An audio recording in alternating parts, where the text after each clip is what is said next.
అందరికీ shalom shalom అనగా మీకు సమాధానం కలుగును గాక. ఈరోజు నీ బిడ్డలను ఏం చేయబోతున్నావు అనే అంశం మీద కొన్ని విషయాలు మనం నేర్చుకుందాం. కుమారులు యెహోవా అనుగ్రహించు స్వాస్థ్యము, గర్భఫలము ఆయన ఇచ్చు బహుమానమే. కీర్తనల గ్రంథం 127వ అధ్యాయం 3వ వచనం సెలవిస్తుంది. జాన్ వెస్లీ ఇంగ్లాండు దేశాన్ని సువార్తతో గడగడలాడించిన ఓ గొప్ప సువార్థికుడు. జాన్ వెస్లీ యొక్క సహోదరుడు చార్లెస్ వెస్లీ.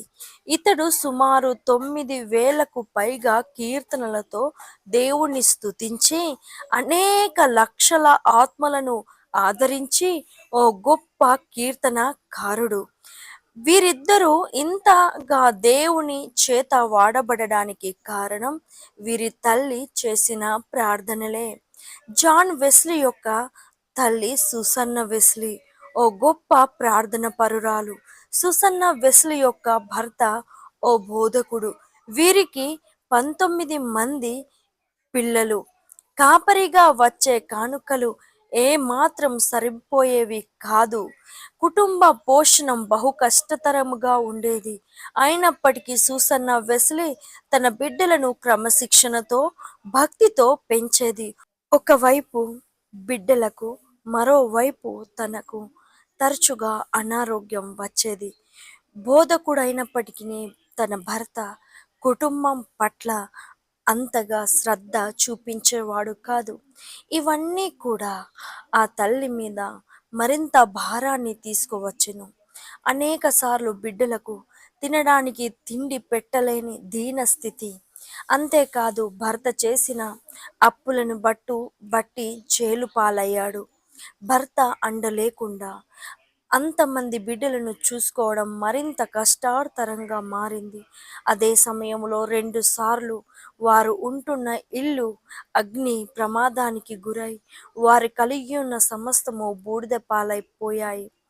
ఇన్ని సమస్యల మధ్య కూడా ఆ తల్లి తాను దేవునికి ఇచ్చిన మాటను బట్టి ప్రతిరోజు క్రమం తప్పకుండా ఒక్కొక్క బిడ్డ కోసం 1 గంట ప్రార్థన చేసేదట. అనుకూల పరిస్థితుల మధ్య బాధ్యత కలిగిన తల్లి, ప్రార్థనా పరురాలైన తల్లిగా దేవుని ఎదుట కనపరుచుకుంది.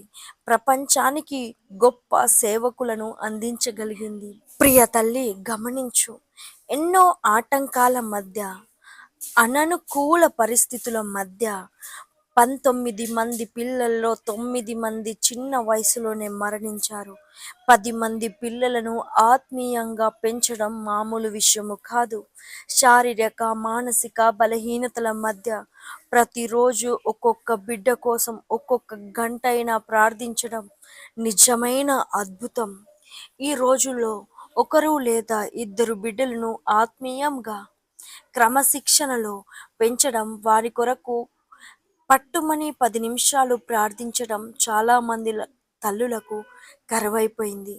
ఆర్థికంగా, శారీరకంగా, మానసికంగా బలంగా ఉన్న నీవు ఎందుకని నీ బిడ్డలకు ఒక ఆత్మీయ తల్లిగా, ప్రార్థన పరురాలిగా, మాదిరిగా ఉండలేకపోతున్నావు? ఈ లోక సంబంధమైన ముచ్చట్లలో, అందచందాలలో పడి నీ బిడ్డల భవిష్యత్తును నిర్లక్ష్యం చేస్తున్నావా? ఈరోజు నీ బిడ్డలు ఏమై ఉన్నారో అది దేవుడు నీకిచ్చిన బహుమానం. నీ బిడ్డలను ఏ రీతిగా తీర్చిదిద్దుతావో అది నీవు దేవునికిచ్చే బహుమానం. మరి నీ బిడ్డలను ఏం చేయబోతున్నావు? ఒక్కసారి ఆలోచించు.